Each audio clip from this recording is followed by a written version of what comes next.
Welcome to Liberty Church Chat, where we update, uplift, and unpack all things Liberty. Whether you're on your way to work, making coffee, or just taking a break, we're so glad you're here. Let's jump in.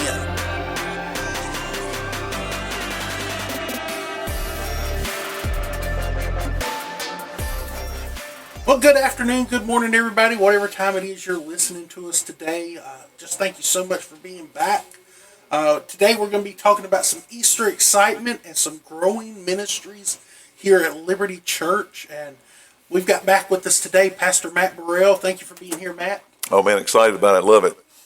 So every year we have a big Easter egg hunt, and this year we're doing something a little bit different. We've actually moved it back a week because in the past I know we've run into some weather issues and not had a fallback. So we've got this incredible Easter egg hunt coming up. As I said, it's going to be moved back a week, but what can people expect this year?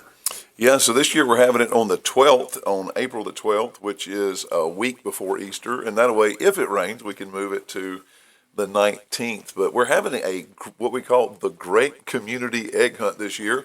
And what that looks like is we're excited to be bringing in the police and National Guard and heroes from the local area, people who can bring their vehicles, things that kids would love to get in, sit on, look at, take pictures with, heroes that they can meet, and they'll be stationed all over the property. We'll have all kinds of people from law enforcement to community workers, people who do great things that the kids would really love.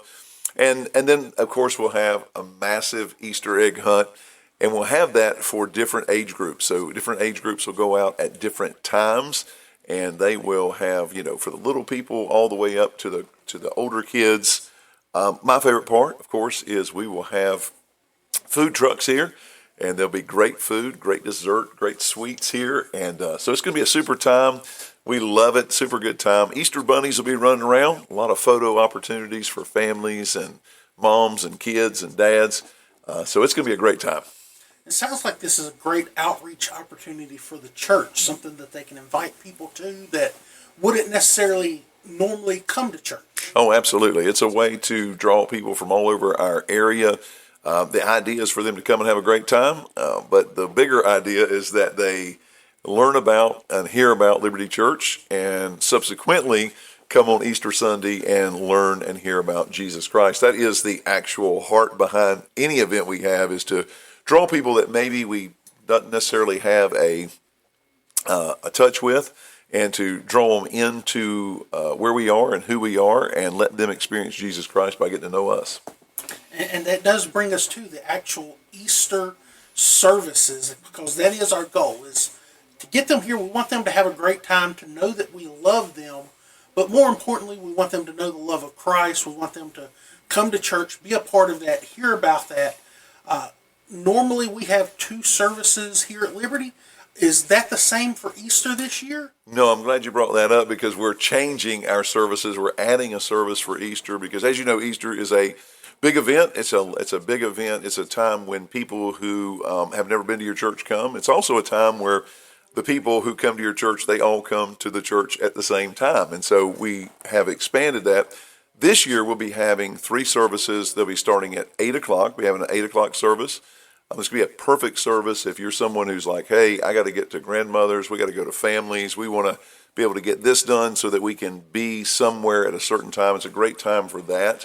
If you're already an early bird, you're maybe a grandparent and you're like, hey, I want to go to my church, but I also want to go to where my grandkids are at. The 8 o'clock service is a great chance for that, for being able to come in for that early service. And then we'll have a 9:30 service, and then the 9:30 will be an hour long, and then we'll have the 11 o'clock service, which will be an hour long. It'll be done at 12. The 11 o'clock service is probably perfect for you if you're like, hey, as soon as church is over, we're going to grandma's house, or we're going somewhere, and we want to leave directly from church to be there.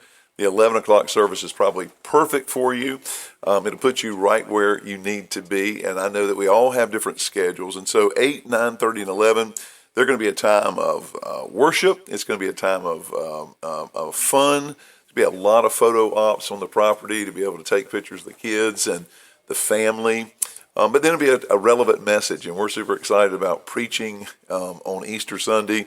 So one of those three services, I think it'll work for somebody. We're excited about people being able to come to it. So I know, thinking about Easter, the question on everyone's mind for you right now is ham or fried chicken. Yeah, no doubt about it. If I got to pick between the ham and fried chicken, I'm probably a fried chicken guy all day long. It's hard for me to turn down chicken. I like chicken about every kind of form you can have it. I know. I remember I was speaking with Jason one Sunday.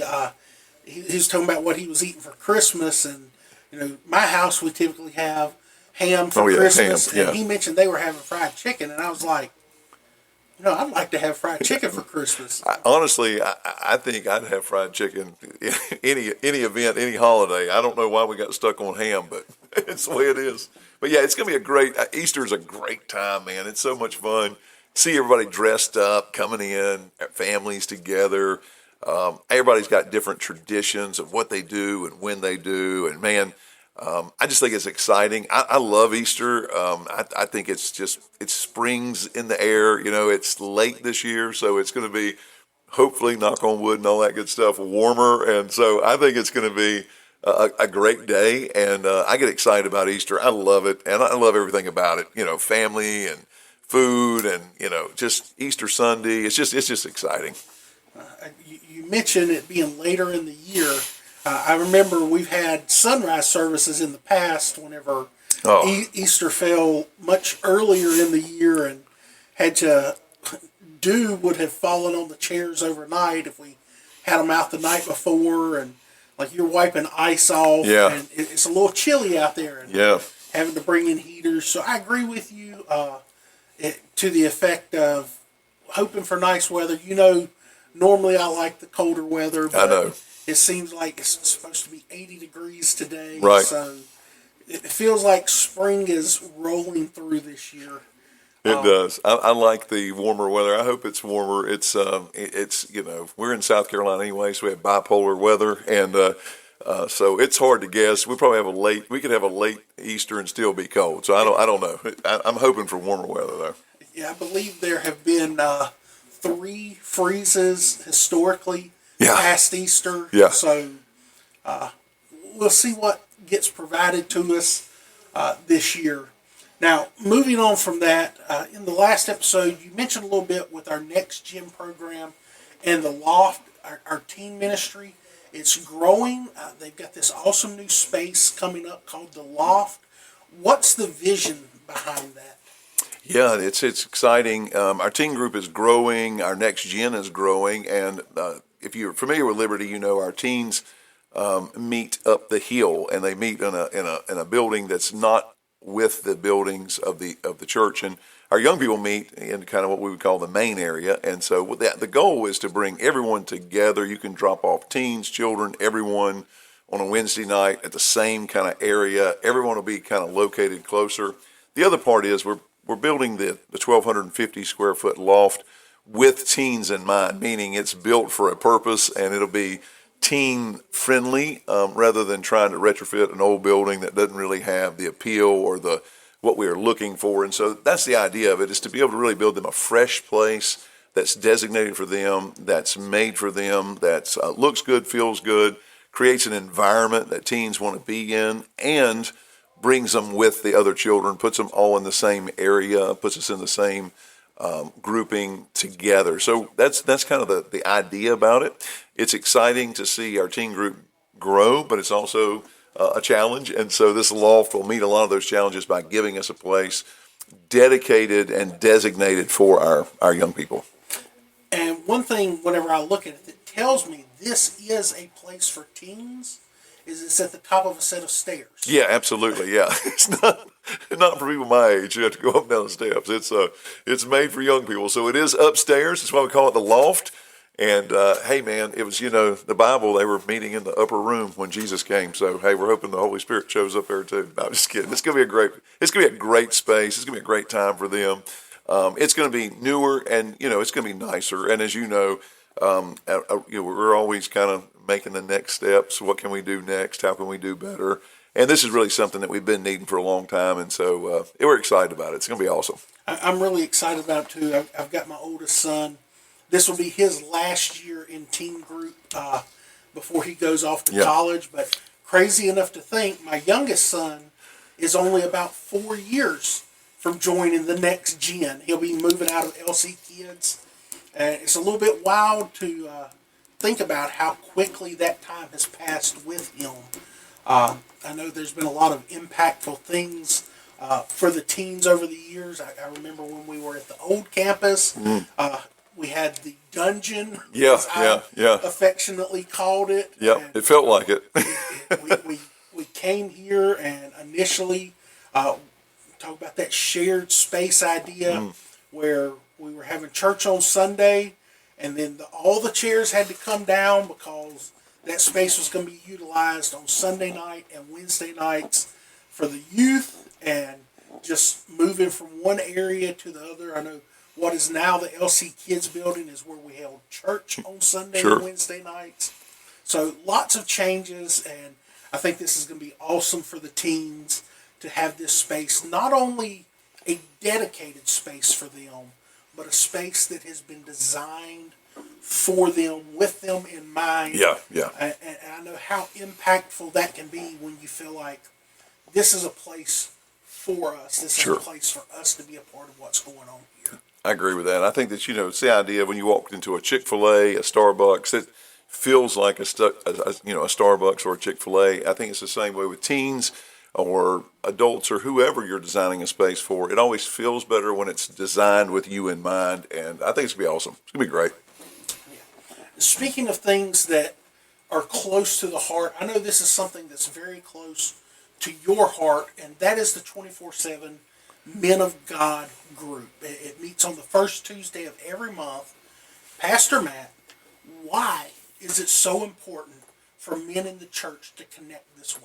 Yeah, this is something that I am overly passionate about, and you know that. I mean, I could talk for days about the Men of God program we have, and the idea behind the 24/7 is that we believe that every man should be a man of God 24 hours a day, 7 days a week. There shouldn't be a work you and a church you. There shouldn't be a family you and a church you. It should be a man of God at home, at work. You're a man of God. That's the way you should be. And our gatherings on the first Tuesday of every month is very important, I believe, because it puts men who are living and doing exactly what you're living and doing and the things that you're facing. It puts us all together in the same room, and we're able to challenge these men. We're able to push them in a direction to serve God. And I just think it's a super thing. We have 4 non-negotiables. I'm just going to throw these in here, plug these in here if you're listening. We believe that men should have 4 non-negotiables. They should be men who faith should be number 1 in their life. Their family should be next. Their fitness should be follow that. And then their fortune, the way they make a living. And we believe that these 4 things, that we can honor God in all 4 of them. And we want to challenge men in our church to take the lead, to step up, to be men of faith, and to be men that lead their families, and then men who lead in the church. And so I'm just passionate about it. I could go on and on about it, but I think every man needs to come the first Tuesday of every month. And I know we live in a culture sometimes that masculinity is referred to as toxic, but here with Men of God, from some of our imagery and our logos, we're leaning back into that masculine thing, but it's not what the world would consider toxic masculinity. But by your 4 non-negotiables here, this is a biblical masculinity that we're aiming for. Yeah, we're asking you to be the David that killed Goliath. We're asking you to be the Elijah that stood up against the prophets of Baal with a sword. We always forget that. We're asking the guys who would consider themselves men's men. You can be a man's man and still be a Christ follower, still lead with passion, still be a man of faith.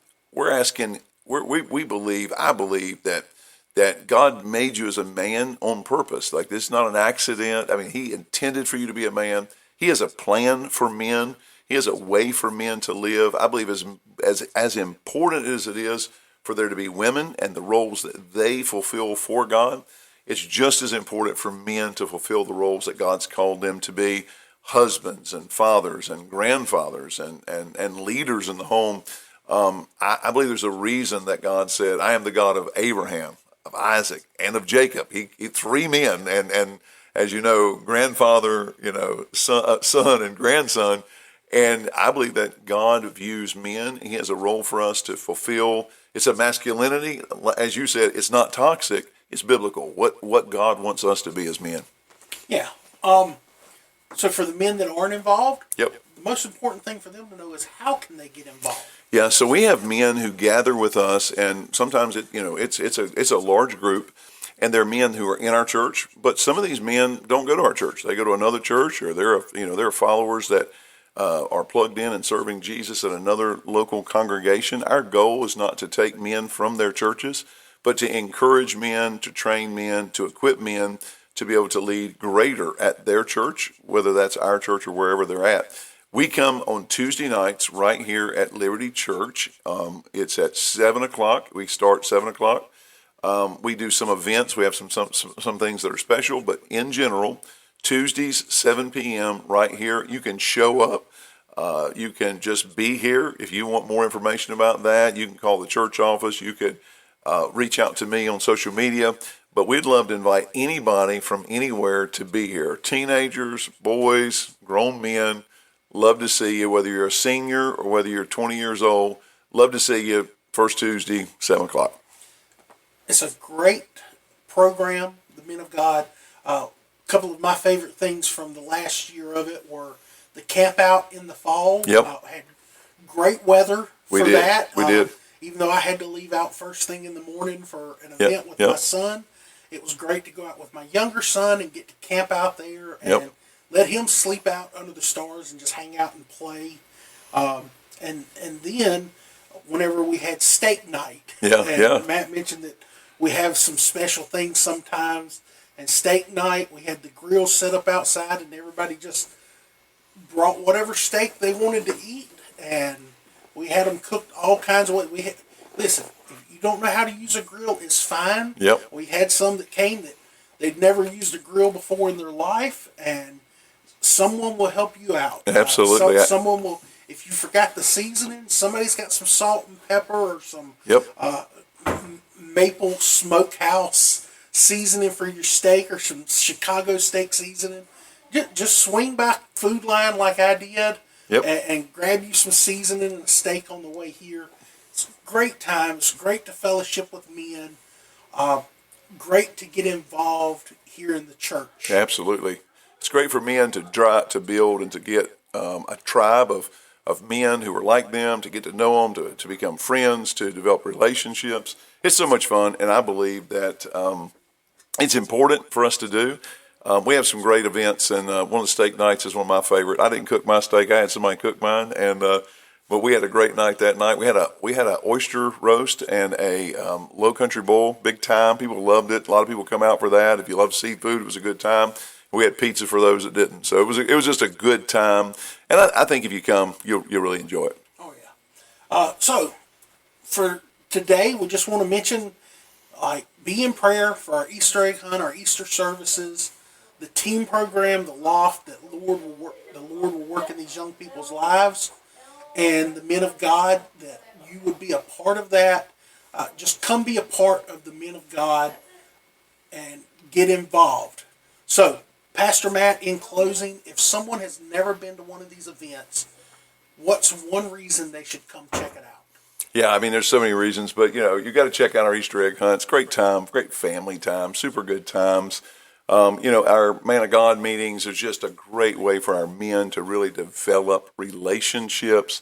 And I think, if you got a teen, you got to get them involved. Teens need leaders in their life. Send them, let them be a part of the youth group, let them be able to experience Christ with people their age. It's so important that we train the next generation for Jesus. So I just encourage you, get involved, come to one of these, be here on Easter, pick a service that works for your family, 8, 9:30, or 11. It's going to be a great time. Well, thank you, Pastor Matt. Thank you, everyone, for listening in. We hope you would share this podcast, invite others to be a part of it. If you're a man and you're coming to Men of God, invite someone to come with you. Yep. They don't have to come to church here. If they don't go to church, invite them. If they work with you and they go to church somewhere else, invite them. Come be a part of this. Be a man of God with us. And we hope to see you all next week.